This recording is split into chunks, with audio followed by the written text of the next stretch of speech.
যে ভাত সেটা কিন্তু কালকে রাত্রে তছনছ হয়ে গেছে, লুণ্ঠিত হয়ে গেছে, কত দরিদ্র, কত পিষ্ট হয়ে গেছে। আমি শুধু এইটুকুই বলতে চাই আমার পক্ষ থেকে যে আমি আমার বয়স ৭৫।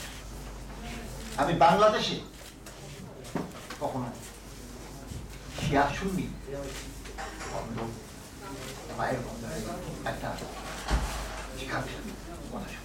পাকিস্তানে হয়েছে, হ্যাঁ পাকিস্তান এখনো হয়, শিয়া সুন্নি রবে বন্ধ করে আসে, অন্যান্য দেশে হয়। কিন্তু বাংলাদেশে এই যে নতুন একটা জিনিসের উত্থান হলো, এটা আমরা এটা কন্ডেম করি, নিন্দাবাদ জানাই, ক্ষোভ প্রকাশ করি। এটা কখনো হতে দেওয়া যাবে না। আমাদের বাংলাদেশ একটা অত্যন্ত শান্তিপূর্ণ জায়গা। এখানে ধর্ম, বর্ণ, জাতি নির্বিশেষে আমরা শান্তিবাদী একে অন্যের হাত ধরে কাঁধে কাঁধ মিলিয়ে আমরা বাস করি, বিপদে আবশ্যক একসঙ্গে। এটাই বাংলাদেশের একটা বৈচিত্র্য, লীলাভূমি, সাম্প্রদায়িক সম্প্রীতি। এত বড় পূজা হয়ে গেল,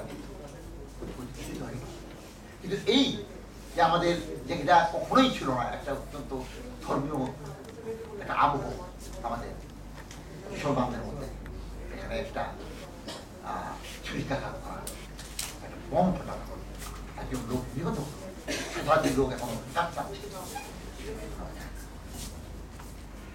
বন্ধুগণের আগেও আমরা দেখেছি, আমাদের এই কয়েকদিন আগে দুজন বিদেশি নিহত, একজন ইটালিয়ান, একজন জাপানি, একজন এই মহানগরে, আর সেই দূরান্তে